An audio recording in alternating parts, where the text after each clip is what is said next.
continuing the same ideas from last week's parasha. Just last week we spoke about sensitivity in marriage, where this week, B'ezrat Hashem, we're going to speak about sensitivity in other people's marriages, which means in our parasha we see how careful one should be when he deals with other people's marriages.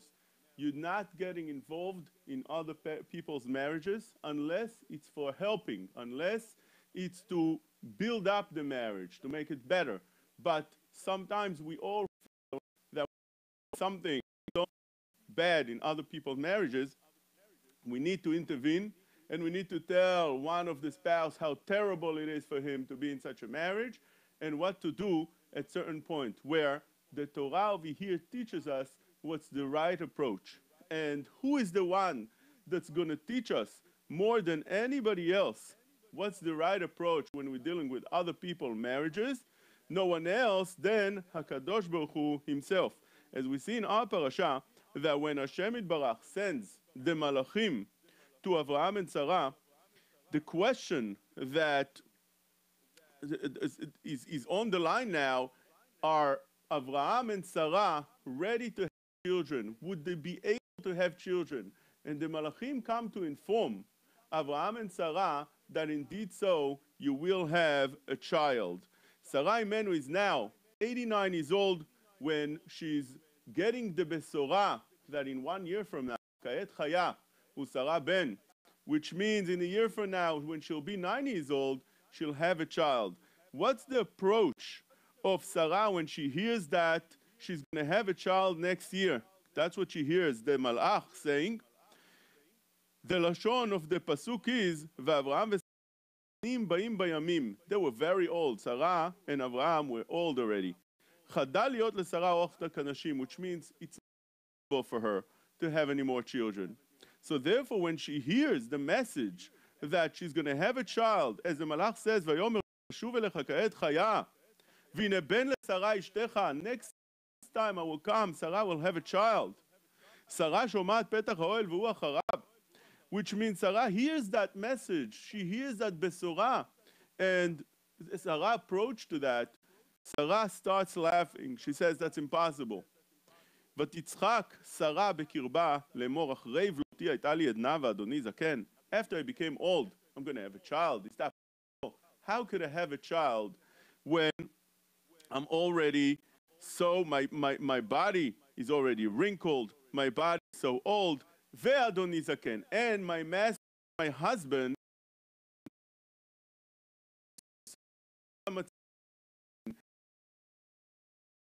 Sarah Imenu had in her mind. She said the following, אחרי ולותי הייתה לי,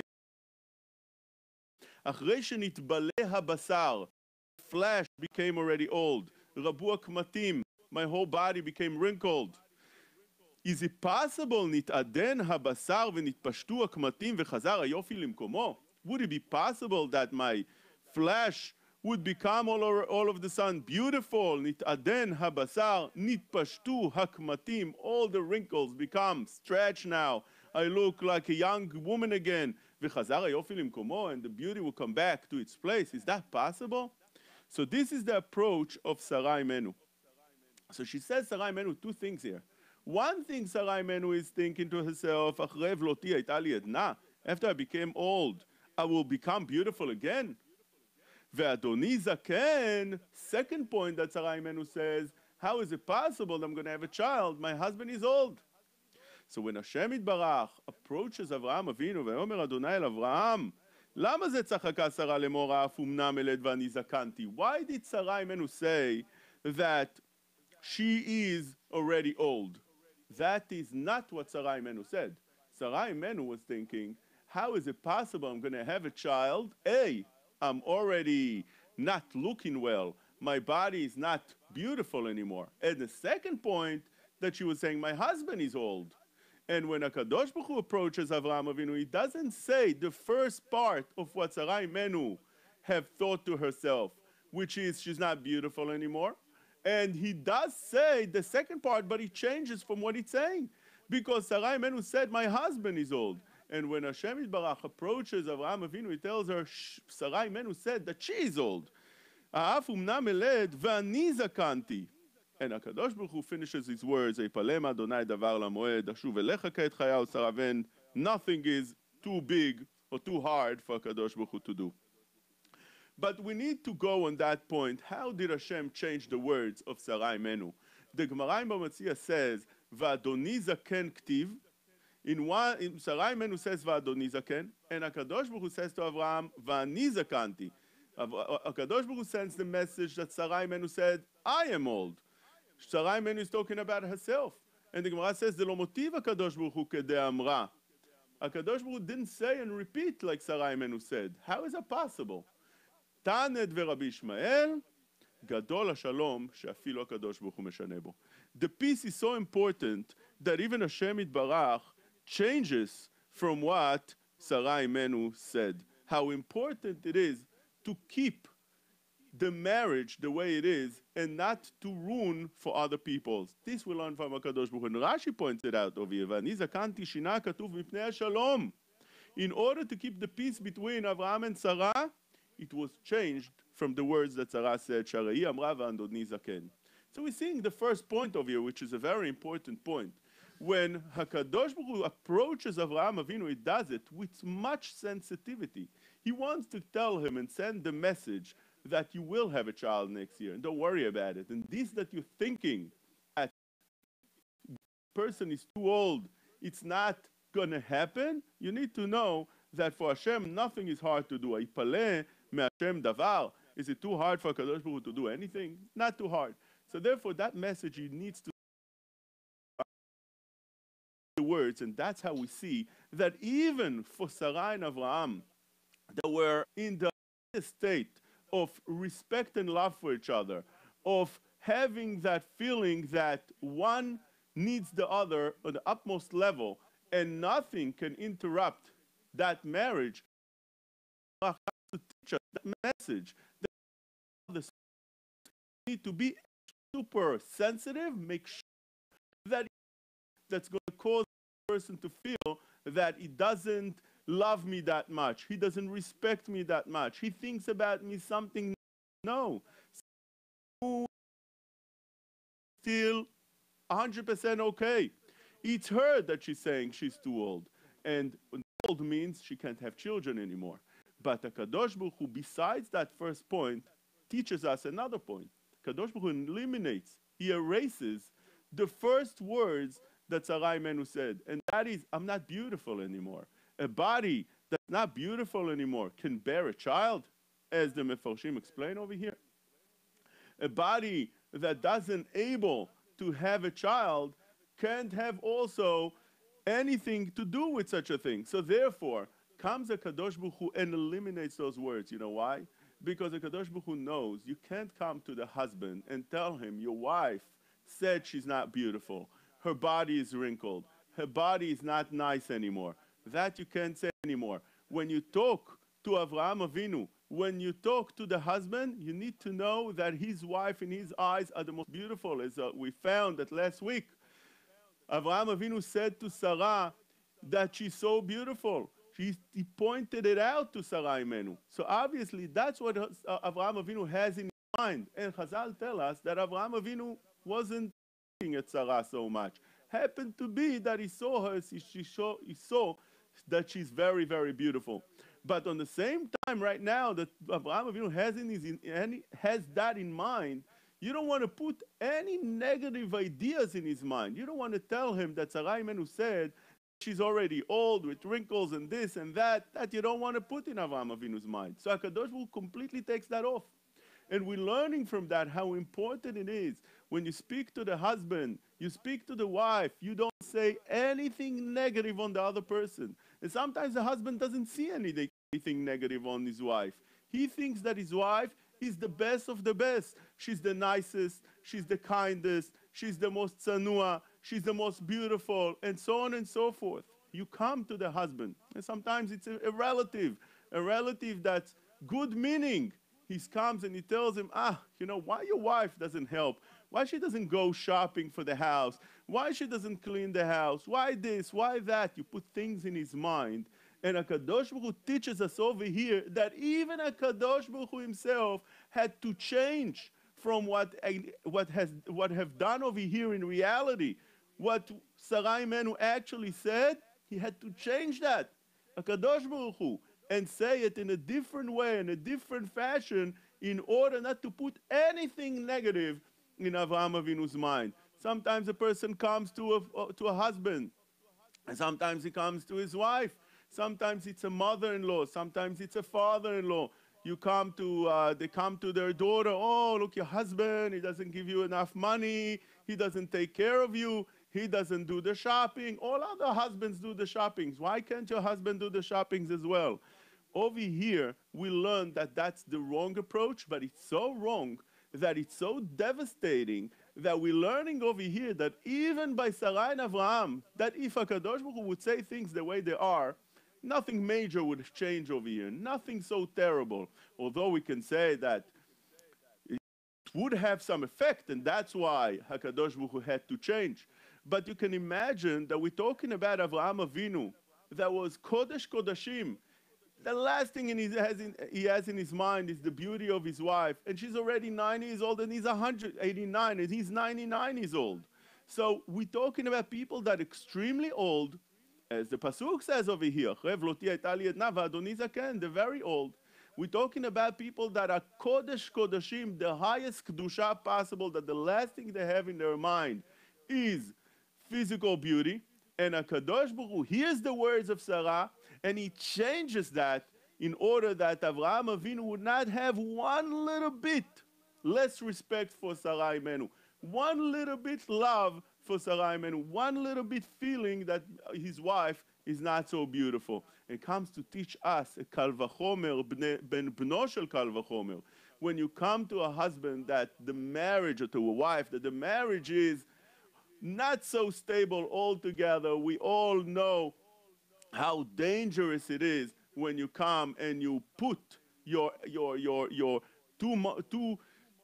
put your minds into it, and you put the wrong negative words into it, and how devastating that could be, how much change the feeling that one has to the others, and even more than that, sometimes that all you need in order to break that marriage. It's the straw that breaks the camel's back.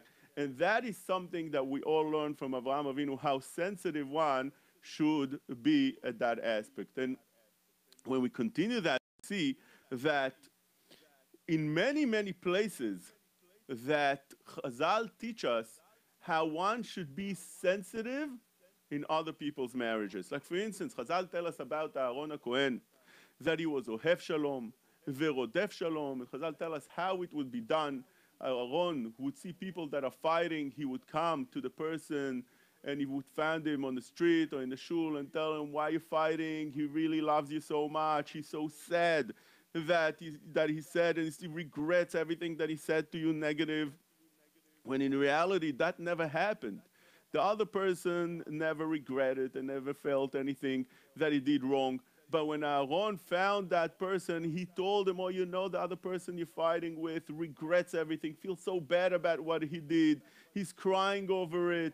When a person feels and hears that, right away the feeling changed within him. Then he would go.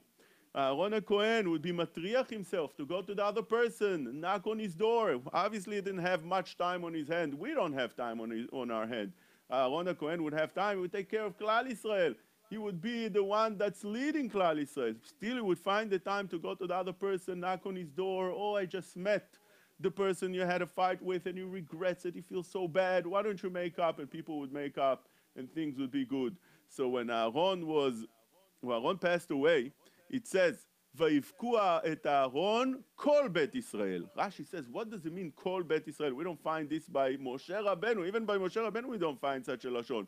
Moshe Rabbeinu didn't have this chut that the entire Bet Israel would cry over him. Says Rashi, האנשים והנשים, לפי שהיה רודף שלום ומטיל אהבה בין בעלי מריבה ובין איש לאשתו. Which means Rashi tells us over here that Aaron HaKohen would make peace not only between two people, but one of the main projects of Aaron was to make Shalom Bayit. When he would see two people fighting, Aaron would interrupt over there for the good. He would make sure that things will be for the better. And that is Aaron's specialty, And that's why Aaron HaKohen got forever and ever this title of being Ohev Shalom, Verodef Shalom. We should be learning from that, that always, whenever you see something negative, obviously, we're talking about Aaron, he came to one spouse, he came to the husband, and he tells him, what's going on? I heard you have a fight with your wife. He tells him, you don't know, my wife is this, and my wife is this. And obviously, the husband was not lying to Aaron. He was saying good points over here, that his wife is so negative.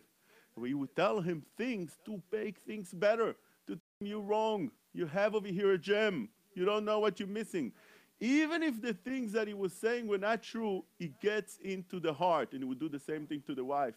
He would get to the heart, and eventually they would make up. And because of that, that was such a great loss that when he passed away, Vayivku et Aaron kol Bet Yisrael. Everybody cried, because now, who's going to fix marriages in such a professional way? And the Gemara says in Ktuvot, Ketzad merakdim lifnei hakala. How do you sing and praise a kala in front of the husband? What are you supposed to say? So Bet Hillel say that omrim kala na'a v'chasuda. You tell him your wife that you're marrying is gorgeous, so beautiful. Kala na'a v'chasuda, such a balat midot, such a great woman you're marrying. אמרו לבית שמאי לבית הלל, הרי שהייתה חיגרת או סומה, אומרים לה כלה נאה וחסודה, והתורה אמרה מדבר שקר תרחק. בית שמאי said, that's good if you're saying all those praises when they're true. But what happens if really you see that the kala over here is not so? And this person is marrying his wife, and he doesn't see, he was blinded. In the shidduchim, sometimes you don't see the negatives. And you come and you tell him, your wife is unbelievable, she's so nice, such a great couple, you're so lucky. How could you say such words? You're lying, you know this person looks terrible. You're telling him you're so lucky, you got a Metzia over here. How could you say that? So Bet Hillel replied to Bet Shammai and told them, לדבריכם, מי שלקח מקח רע מהשוק, ישפכנו בעיניו ויגננו בעיניו, ואומר, ישפכנו בעיניו. That would be all true when you didn't buy the item yet. You can tell him, look, this has this problem, that defect, this problem. When they're married already, you change the truth. You tell a person the opposite from the wrong things, which is, although over here the truth is she's chigeret or suma, she doesn't look good. You tell him, no, you married such a beautiful wife. How'd you find such a thing? You're so lucky. That's how Bet Hillel teaches us, and this is how it comes out lehalacha, how important we need to take that point and apply it when we come out and see people that are fighting. What should we done? Many people feel that, especially by in-laws, that we have to stand up for our daughter. We have to stand out for her son. And therefore, they interrupting over here. First thing they do is they poison their mind right away. Really? That's what he said to you? That's what he did to you? And when a parent says such a thing to the child, he has right away very, very negative effect. Anybody that says anything has a negative effect. But when a parent says something, it's poisonous, because a child looks up to his parents. Throughout his life, he fed from his parents' ideas. Their mindsets is pretty much the way he is. Whatever they think is pretty much the way he thinks, because he grew up in their houses with the way they raised him, with the same ideas, with the same morals, with the same things that throughout the years they slowly put into his mind. And now that they're coming and opening his eyes that his wife or her husband, he's doing this negative or that negative. And really, how did you marry such a thing? We had over here we were wrong over here for marrying such a thing. It was completely disaster how we did such a bad move.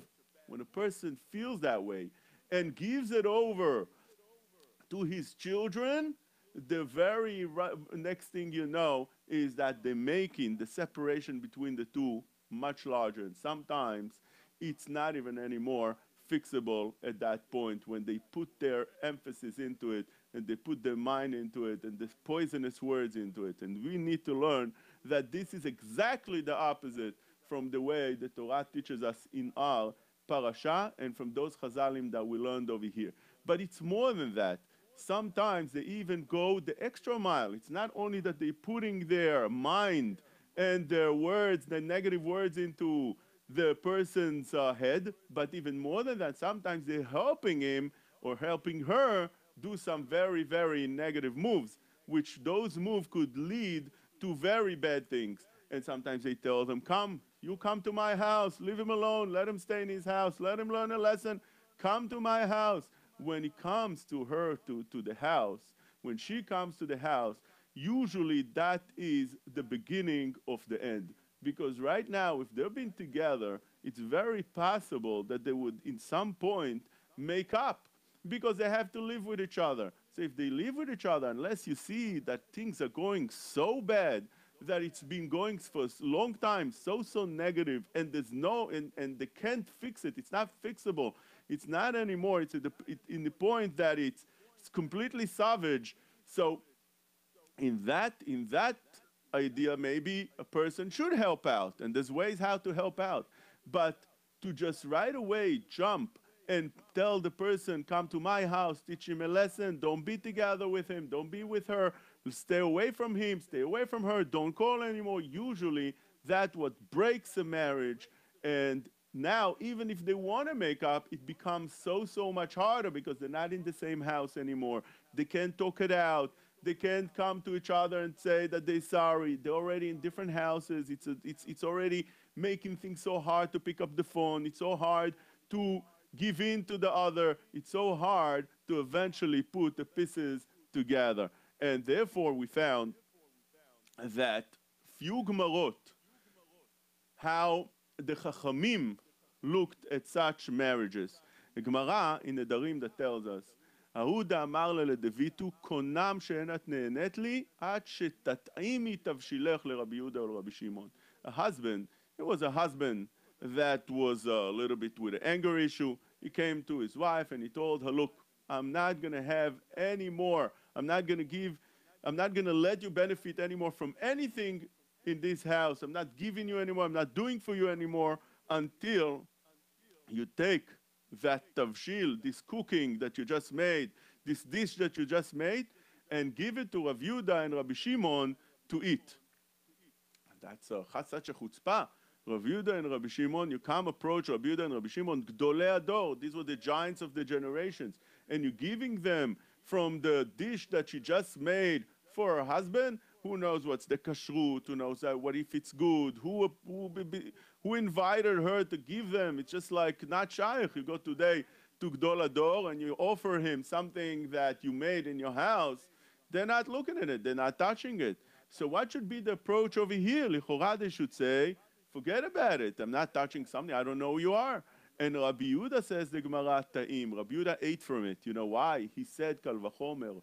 ומה לעשות שלום בין איש לאשתו, אמרה תורה, שמי שנכתב בקדושה ימחה על המים המערערים, על אחת כמה וכמה that I could eat such a thing. Which means, even a Kadosh Baruch Hu teaches us, when it comes to marriages, it's better off that you should take my name that was written on the cloth, b'kedusha v'tahara, my name that is not allowed to be erased, Yud Ke Vav Ke, we're not allowed to be erased. It's a isur to erase Hashem's name, and it's a isur chamur.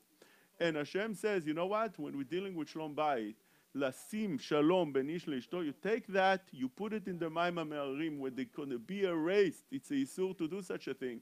Says HaKadosh Baruch Hu, for Shalom Bayit, you should do such a thing in order to make sure that they come back together. And this is only on the safek that something terrible happened between the two. Definitely over here, says Rav Yehuda, that this husband is demanding from his wife that I should eat from her food. Rav Yehuda said, I will eat from it. And another Gemara is that with Shimon ben Gamliel, that a husband told his wife, Konam she'at ne'enet li at shetaroki bo beRav Shimon ben Gamliel. Such a chutzpah. He tells his wife, look, I'm not nothing to do whatsoever anymore until you go and you spit at Rav Shimon ben Gamliel. Now, Rav Shimon ben Gamliel was the Nasi, the head of everything. He was the greatest Talmid Chacham of the generation, and he tells his wife, go spit at him. That's unheard of. That's like a bizayon Torah, bizayon Nesiut, bizayon Am Yisrael. It's just, you don't do it to a pauper at the street. You don't do it to a goy. You don't do it at the animal. You're going to do it at Rab Shimon Bar Yochai. Atat verakak alevusha. Says the Gemara, she went and she did it, which means Rab Shimon Gamliel allowed it because he knew that in order to have shlom bayit between two people, if that's what it takes, that is fine. And another Gemara that we found in the same idea, more or less, is Ahu bar Bavel de Salik le'ara di Israel. A person came from Bavel, and he came and lived in Eretz Israel. He settled in Eretz Israel, and he married a woman over there. She wasn't 100% understanding his language. They didn't talk exactly the same languages. He's from Bavel, she's from Eretz Israel. He says things, she misunderstands. So at the process of misunderstanding, there was a lot of confusion over here between the two. So one point, he told her, please make me talfi. אמר לה, בש לי ליטרי talfi, בישלה לו שני עדשים. Instead of that, she cooks him beans. So that's not what I asked you to do. I don't like beans. That happened the first day. Second day, another thing. Third day, another thing, until the following story. למחרת אמר לה, הייתי לי תרי בוציני.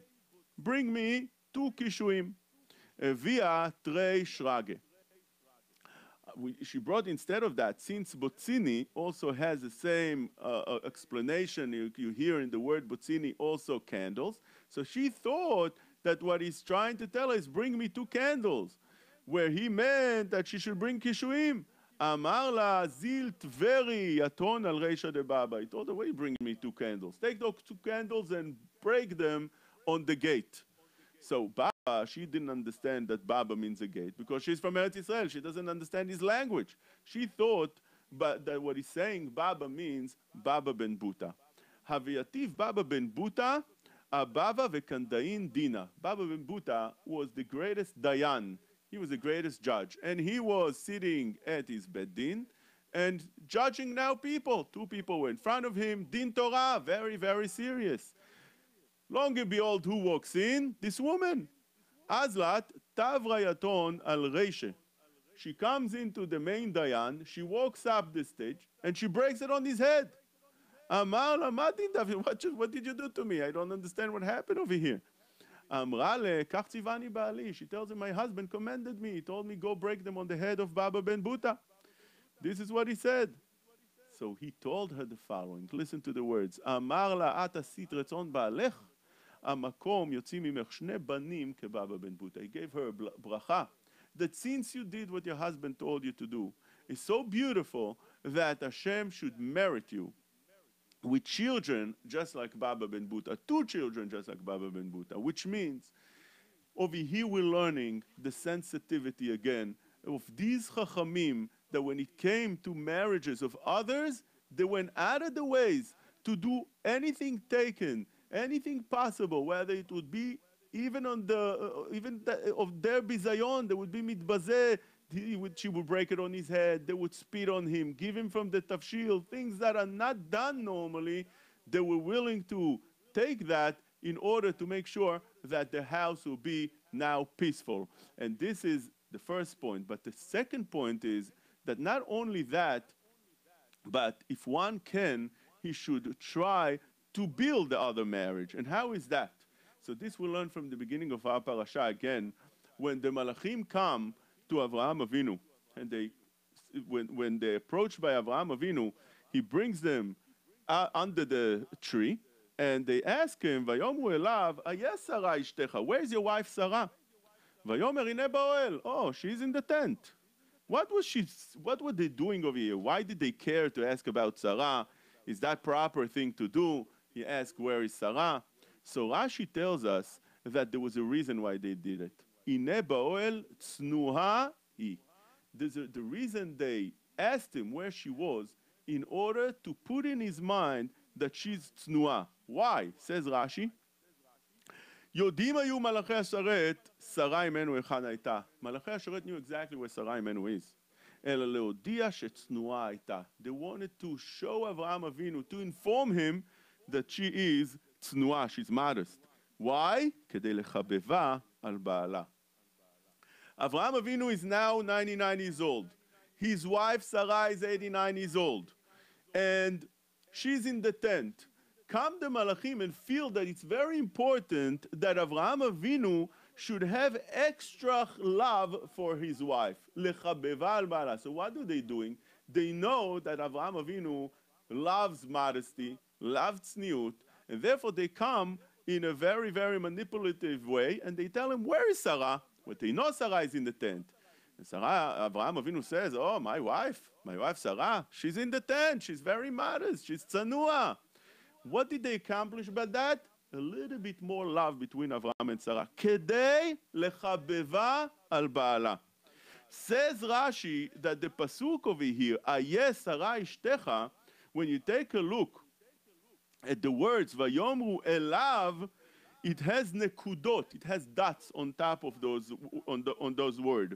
Elav, Aleph, Yud, and Vav gets a dot on top, which means the Lamed is taken away. Why? Says Rashi, Nakud al ayo shebe'elav. What's the reason?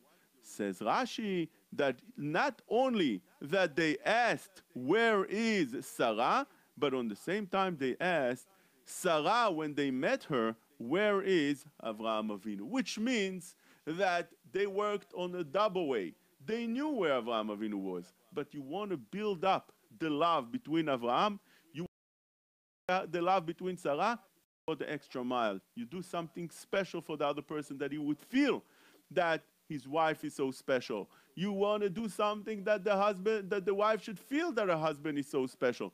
This is how the Malachim teach us.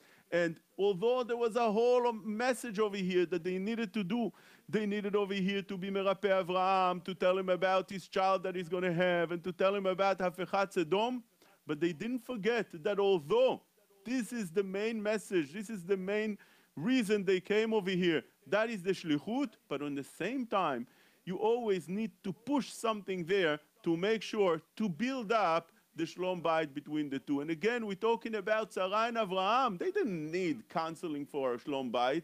They didn't have any problems of Shalom Bayit. Not only that, they had the highest form of Shalom Bayit. They were totally united. But we're learning from here that even in such an instance, if you need to add chavivut, how much more so when people are not so stable in their marriage, you need to push a little bit more to make sure that they stay happy together, and chas v'shalom to do the opposite.